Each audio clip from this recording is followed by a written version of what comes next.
اعوذ باللہ من الشیطان الرجیم بسم اللہ الرحمن الرحیم ااتخذ من دونہ آلہۃ ان یردنی الرحمن بضر لا تغنی عنی شفاعتہم شیئا ولا ینقذون۔ صدق اللہ العظیم۔ رب اشرح لی صدری ویسر لی امری واحلل عقدۃ من لسانی یفقہوا قولی۔ رب یسر ولا تعسر وتمم الخیر، آمین یا رب العالمین۔ سورہ یاسین کی آیت نمبر 23 میں نے آپ کے سامنے تلاوت کی ہے، اور آج کے لیکچر میں ہم انشاءاللہ تعالیٰ اس آیت کو گرامیٹیکلی انالائز کرنے کی کوشش کر رہے ہیں۔ آیت میں وقف کی تو کوئی علامت نہیں ہے، لیکن ایک واو عاطفہ نظر آ رہا ہے جس کے بعد ایک جملہ ہے، لہٰذا پہلے تو ہم اس آیت کے دو حصے بنا لیں گے۔ پہلا حصہ ہوگا ااتخذ من دونہ آلہۃ ان یردنی الرحمن بضر لا تغنی عنی شفاعتہم شیئا، اور دوسرا ہوگا ولا ینقذون۔ اب جو پہلا حصہ ہے اس میں ہمیں مزید کچھ جملے نظر آ رہے ہیں۔ ویسے 3 جملے بن رہے ہیں، لیکن 2 جملے ایک جملہ شرطیہ میں آ رہے ہیں، تو اس اعتبار سے ہم اس پہلے حصے کے 2 حصے بنا لیتے ہیں۔ پہلا حصہ ہوگا پہلے حصے کا ااتخذ من دونہ آلہۃ، اور دوسرا ایک جملہ شرطیہ ہوگا ان یردنی الرحمن بضر لا تغنی عنی شفاعتہم شیئا۔ تو چلتے ہیں جی پہلے حصے کے الفاظ کی طرف۔ پہلے حصے میں جو پہلا لفظ ہے وہ حمزہ ہے، حمزہ استفہام کے لیے، اور آپ جانتے ہیں کہ حمزہ استفہام جو ہے وہ صرف سوال کرنے کے لیے استعمال نہیں ہوتا۔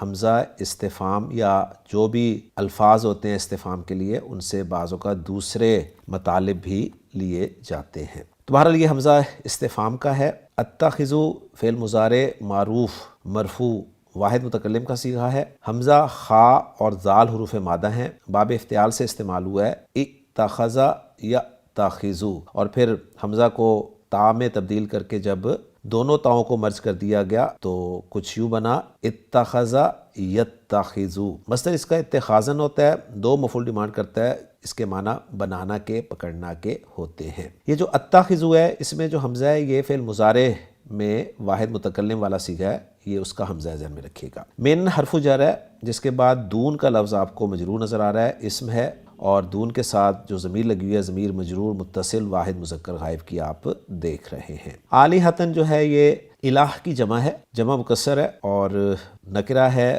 منصوب استعمال ہوئی ہے۔ پہلے حصے کے الفاظ پہ بات مکمل ہو گئی ہے، اور پہلے حصے کے الفاظ کو جوڑ کر اگر جملہ بنائیں تو حمزہ جو ہے یہ انکار کے لیے بھی ہو سکتا ہے اور نفی کے لیے بھی ہو سکتا ہے۔ حمزہ اصل میں تو استفہام کے لیے ہوتا ہے، لیکن جیسے میں نے آپ کو کہا کہ حمزہ بعض اوقات اپنے اصل معنی میں استعمال نہیں ہوتا بلکہ دوسرے معنی میں استعمال ہوتا ہے، اور یہ بلاغت کا ایک مکمل ٹاپک ہے۔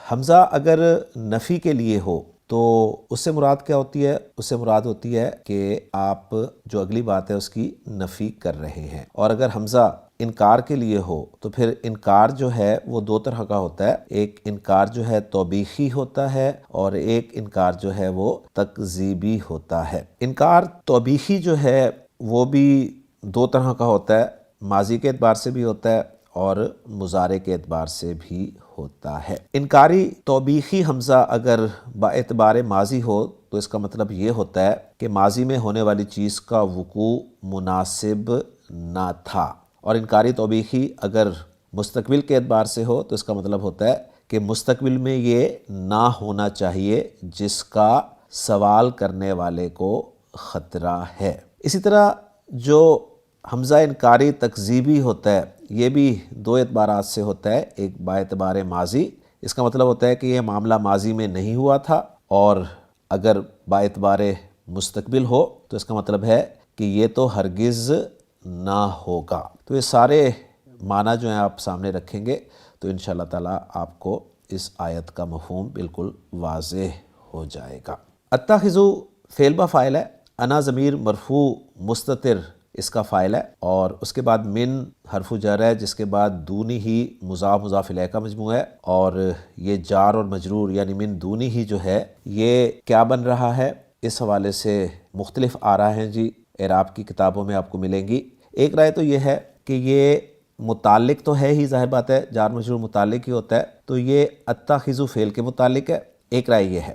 ایک رائے یہ ہے کہ یہ متعلق ہے اتخذ فعل کا جو مفعول بھی ثانی ہے نا اس کے متعلق ہے، اور ایک رائے یہ ہے کہ یہ اپنے آگے آنے والے اسم آلہتن جو کہ نکرہ ہے اس کے لیے حال بن رہا ہے۔ تو تینوں آرا جو ہیں اس حوالے سے آپ کو مل جائیں گی۔ سب سے آسان رائے تو یہی ہے کہ ہم اسے اتخذ فعل کے متعلق کر لیں۔ آلہتاً جو ہے یہ مفعول بھی ہے، اس وجہ سے منصوب ہے، اور اس کے منصوب ہونے کی بھی دو وجوہات ہو سکتی ہیں۔ ایک تو یہ کہ یہ اتخذ فعل کے لیے مفعول بھی بن جائے گا اگر اتخذ فعل ایک مفعول ڈیمانڈ کر رہا ہے، اور اگر دو مفعول ڈیمانڈ کر رہا ہے تو پھر آلہتاً کو ہم مفعول بھی اول بنا دیں گے اتخذ کا، اور جو دوسرا مفعول محذوف ہے پھر من دونہ کو اس کے متعلق کر دیا جائے گا۔ تو بہرحال تفصیل سے میں نے آپ کے سامنے اس حصے کو رکھ دیا۔ اب میں جملہ مکمل کرتا ہوں کہ فعل اپنے فاعل اور اپنے متعلق اور اپنے مفعول سے مل کر، آسان رائے میں آپ کے سامنے رکھ رہا ہوں، جملہ فعلیہ بن رہا ہے۔ اب میں اگر حمزہ کو نفی کے لیے لوں تو اس حصے کا ترجمہ کچھ یوں ہوگا کہ میں نہیں بناتا اس کے علاوہ کوئی معبود، یا میں نہیں بناؤں گا اس کے علاوہ کوئی معبود۔ یہ اس صورت میں ترجمہ ہے جب میں حمزہ کو نفی کے لیے لوں، اور اگر میں حمزہ کو انکار کے لیے لوں، انکاری تکذیبی با اعتبار مستقبل میں نے آپ کے سامنے رکھا ہے نا کہ یہ تو ہرگز نہ ہوگا، وہ مفہوم آپ کے سامنے زیادہ مناسب رہے گا کہ میں ہرگز نہیں بناؤں گا اس کے علاوہ کوئی دوسرے معبود، یعنی یہ ہرگز نہیں ہوگا کہ میں اس کے سوا کوئی دوسرے معبود بناؤں۔ اور با اعتبار ماضی لیں تو ترجمہ کچھ یوں ہوگا کہ میں نے اس کے سوا دوسرے معبود بنائے نہیں۔ تو بہت تفصیل سے میں نے آپ کے سامنے اس حصے کو جو ہے وہ انالائز کر دیا ہے۔ اب ہم چلتے ہیں جی اس پہلے حصے کے دوسرے حصے کی طرف، جو کہ میں نے آپ کو بتایا تھا کہ ایک جملہ شرطیہ ہے، وہ ہے جی ان یردنی الرحمن بضر لا تغنی عنی شفاعتہم شیئا۔ اس کے الفاظ سے بات کروں تو پہلا لفظ ان حرف ہے، حرف شرط ہے، اور حرف شرط ظاہر بات ہے اس کے بعد فعل آئے گا، فعل مضارع آئے تو وہ مجزوم ہوگا، لہٰذا آپ کو آگے یرد جو ہے وہ فعل مضارع مجزوم نظر آ رہا ہے۔ را واو دال حروف مادہ ہیں، باب فعل سے ارودا یرویدو، تبدیلی کے بعد ارادہ یریدو ارادتاً، چاہنا اس کے معنی ہوتے ہیں۔ یریدو کو جب ہم مجزوم کریں گے تو یہ یرید ہو جائے گا، یا بھی ساکن دال بھی ساکن، تو یا کو جب حذف کریں گے تو بچے گا یرد۔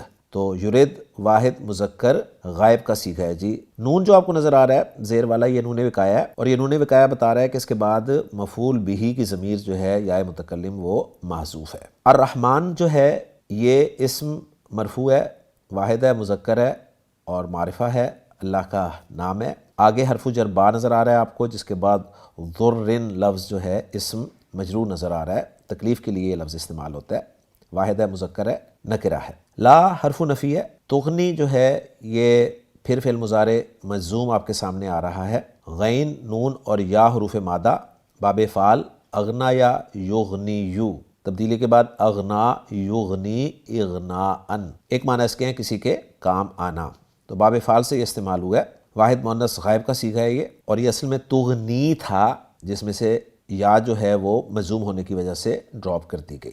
انی میں ان حرف جار ہے، جس کے بعد یا متکلم جو ہے وہ ضمیر مجرور متصل واحد متکلم کی لگی ہوئی ہے۔ شفاعہ واحد مؤنث مرفوع اور مضاف الی المعرفہ ہونے کی وجہ سے معرفہ اس میں سفارش کے معنی میں استعمال ہوتا ہے، اور آگے ہم ضمیر مجرور متصل جمع مذکر غائب کی آپ دیکھ رہے ہیں۔ شیئن لفظ واحد مذکر منصوب اور نکرہ استعمال ہوا ہے۔ الفاظ سے بات ہو گئی ہے، اب الفاظ کو جوڑ کر جملہ بناتے ہیں۔ ان حرف شرط ہے، جس کے بعد شرط والا حصہ جو ہے وہ ہے یردن الرحمن بضر، جس میں یرد فعل ہے، یا متکلم مفعول بھی محذوف ہے، الرحمن فاعل ہے اس لیے مرفوع ہے، اور بضر جو ہے جار مجرور یہ متعلق ہے یرد فعل کے۔ گویا یرد فعل اپنے فاعل، اپنے محذوف مفعول اور اپنے متعلق سے مل کر جملہ فعلیہ کے شرط بن رہا ہے، جس کا جواب شرط ہے لا تغنی عنی شفاعتہم شیئا، جس میں لا جو ہے وہ نافیہ ہے، تغنی فعل ہے، اور چونکہ صیغہ نمبر 4 ہے تو اس کا فاعل آگے آ سکتا ہے، تو ہمیں آگے شفاعتہم میں شفاعہ جو ہے وہ مرفوع نظر آ رہا ہے، لہٰذا اس کو ہم اس کا فاعل بنا دیں گے۔ تو انی جار مجرور یہ متعلق ہو جائے گا تغنی فعل کے، شفاعتہم مضاف مضاف الیہ ہو کر فاعل بن جائے گا لا تغنی فعل کے لیے، اور شیئن جو ہے اس کے حوالے سے بھی آپ کو مختلف آراء ملیں گی اعراب کی کتابوں میں کہ یہ یا تو منصوب نائب مفعول مطلق کے طور پر ہے، کیونکہ ہم نے پڑھا ہوا ہے کہ منفی جملے میں اگر شیئن آئے تو وہ مفعول مطلق ہی بنتا ہے، یا دوسری رائے یہ ہے کہ یہ مفعول بھی بن رہا ہے۔ یوں فعل اپنے فاعل، اپنے متعلق اور اپنے مفعول سے مل کر جملہ فعلیہ ہو کر جواب و شرط بن رہا ہے شرط کے لیے، اور شرط اپنے جواب و شرط سے مل کر یہ کیا بن رہا ہے؟ اس کے بارے میں ایک رائے تو یہ ہے کہ یہ جملہ استنافیہ تعلیلیہ ہے، اور ایک وجہ یہ ہے کہ یہ آلہتن کے لیے محلاً منصوب صفت بن رہا ہے۔ ترجمہ کرنا چاہیں ہم اپنے الفاظ میں اس حصے کا تو کچھ یوں ہوگا کہ اگر الرحمن مجھے کوئی تکلیف پہنچائے تو سفارش میرے کچھ بھی کام نہ آ سکے گی۔ الحمدللہ جی، پہلے حصے کے دونوں حصے ہم نے مکمل کر لیے، اب چلتے ہیں جی اس آیت کے دوسرے حصے کی طرف، اور وہ ہے ولا ينقذون۔ اس حصے میں واو حرف ہے، لا حرف ہے، حرف نفی ہے، اور ينقذون جو ہے یہ نون قاف ذال حروف مادہ سے باب فعل میں استعمال ہوتے ہوئے انقذا ينقذ انقاذن کسی آنے والی مصیبت سے بچانا ان معنی میں استعمال ہوتا ہے۔ تو ينقذون میں آپ کو ينقذو جو ہے یہ مجزوم نظر آ رہا ہے، اور اس کے مجزوم ہونے کی وجہ یہ ہے کہ اس کا عطف ہو رہا ہے لا تغنی والے حصے پر، یعنی یہ بھی جواب الشرط پر عطف ہونے کی وجہ سے مجزوم ہے۔ اور یہ جو نون آپ کو نظر آ رہا ہے زیر والا، یہ اصل میں نون وقایا ہے، اس لیے آپ کو سرخ دکھایا گیا ہے، اور اس کے بعد جو ضمیر منصوب متصل واحد متکلم کی ہے مفعول بھی والی، وہ محذوف ہے۔ الفاظ کو جوڑ کے جملہ بناؤں تو سمپل جملہ ہے جی، فعل فاعل اور محذوف مفعول جملہ فعلیہ، اور اس کا عطف جو ہے لا تغنی والے جملے پر ہو جائے گا۔ ترجمہ کرنا چاہیں تو کچھ یوں ہوگا، اور نہ وہ مجھے کسی آنے والی مصیبت سے بچا سکیں گے۔ یہ جو وہ کا ترجمہ میں واو کی وجہ سے کر رہا ہوں، جمع مذکر غائب کیا صیغہ ہے یہ۔ تو الحمدللہ جی ہماری ورکنگ مکمل ہو گئی ہے۔ محمود صافی صاحب کی ورکنگ کے ساتھ اپنی ورکنگ کو میچ بھی کر لیتے ہیں، اور اب آخر میں آپ کے سامنے اس آیت کا ترجمہ رکھ رہا ہوں جو عبدالسلام صاحب نے کیا ہے۔ عبدالسلام صاحب اس آیت کا ترجمہ کچھ ان الفاظ میں کر رہے ہیں، اتخذ من دونہ آلہہ، کیا میں اس کے سوا ایسے معبود بنا لوں، ان یردنی الرحمن بضر لا تغنی عنی شفاعتہم شیئا، کہ اگر رحمان میرے بارے میں کسی نقصان کا ارادہ کرے تو ان کی سفارش میرے کسی کام نہ آئے گی، ولا ينقذون، اور نہ وہ مجھے بچائیں گے۔ تو الحمدللہ جی آج کے لیکچر میں سورہ یاسین کی آیت نمبر 23 ہم نے گرامیٹیکلی انالائز کر لی ہے۔ بہت انفارمیشن میں نے آپ کو دینے کی کوشش کی اس آیت میں، امید ہے آپ کے لیے یہ فائدہ مند ثابت ہوگی۔ ملتے ہیں انشاءاللہ تعالی اگلے لیکچر میں اگلی آیت کے ساتھ۔ سبحانک اللہم و بحمدک، اشہد ان لا الہ الا انت، استغفرک و اتوب الیک۔